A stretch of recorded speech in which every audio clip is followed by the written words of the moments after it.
Guys, your next project is going to be working on an infographic poster. So the first thing you need to do is pick your subject.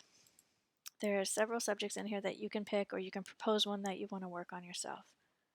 You're going to need to do research, and you're going to need to hand draw roughs. You're going to need to write your target audience and write your proposal for this project, like a communication brief. You want to do a type study, and you want to do a color study. So have your colors picked out before you begin designing this thing, and have your fonts picked out and in your proposals for the part 1 before you begin the part 2. That research stage is really, really important. Talking about the research stage, if you do a Google Images search for infographic or infographic poster, hundreds of them come up. These aren't new things. There's no reason to recreate the wheel when you're making your infographic, but there is a reason to become inspired from other people's illustrations. This is your competition. You need to fit in here. Your work needs to look like this work in a level of advanced illustration and design. There's a lot of different kinds of layouts. You notice on all of them the headline is quite prominent and stands out. All of them have little tiny graphics, cartoony or realistic, graph related, or symbols that represent quantity and quality of things. Some of them have a centered focal point, and some of them are evenly spaced throughout. Some of them are asymmetric, and some of them are symmetric. Either way is fine. All of those are fine. You will need to draw hand-drawn pencil sketch roughs before you begin illustrating. You need to have your idea 100% down on paper before you begin working in Adobe Illustrator. This is pen tool drawing start to finish. It should look really good when you're done. It should look like it fits into this Google search.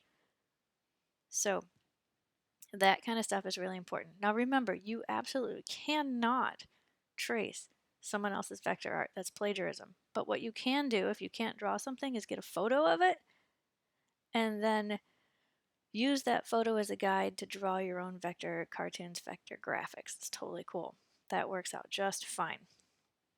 So this project is a 9x18 with a bleed if you need to have a bleed on it. I think a bleed would look pretty good. And you're going to illustrate a minimum of at least 7 key points. Pick your topic, research a topic, do competitive research. That's what we were just doing, but please spend some time in that competitive research. Study it. Look at the colors, look at the layouts, look at the concepts, look at the illustrations, see how it's all drawn, and use that so you can do better than what you see. You can become better, which is the whole point. No raster images in the whole entire thing. Avoid filters and effects. Avoid textures. Draw everything from scratch. Try not to use the filters and effects palette. They look cheesy and they create a very, very large file in the end. So in Illustrator, a 9x18. So if we pop into Illustrator here and scroll down to inches, width 9, height 18, it's a funny size and that's awesome. A bleed, we'll do a 0.25 inch bleed on all 4 sides and we'll hit create. And that's our document. It looks really little. Command R shows rulers. It's not little. We're viewing at 66% on this computer. Command semicolon fits to page. Things that you'll want to do is you'll probably want to mark out the center of the document. And what you definitely want to do is give yourself page margins.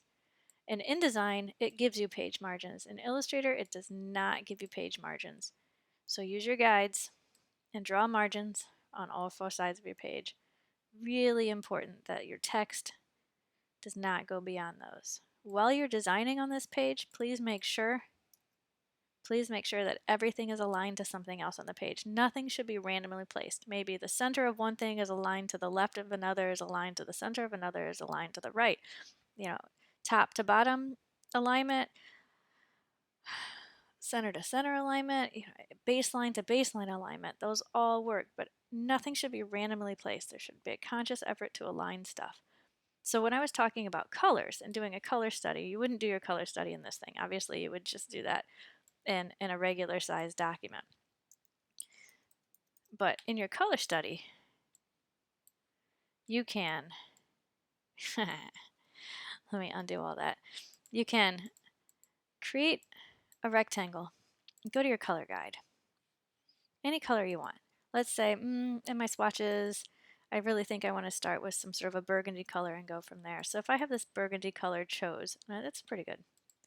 Maybe it is. I don't know if it really meets the target audience and what I'm working on. But let's get rid of symbols. We don't want that. Once I select that color and it shows up over here in my palette, I can go to color guide and I can pick all different kinds of combinations of that red color. So maybe I wanted to do complementary colors, monochromatic colors, tints and shades, triads, compounds, high contrast, low contrast. Let's go with let's go here. Let's go with the compounds. If I click on the compound colors, that gives me tints and shades of a lot of colors that really go well together. So I can take this box and I'll just paste this a couple times. I don't know if you know this trick. I just hit paste several times. It's not going to fit. They're a little too big, but it'll work for now. And my guy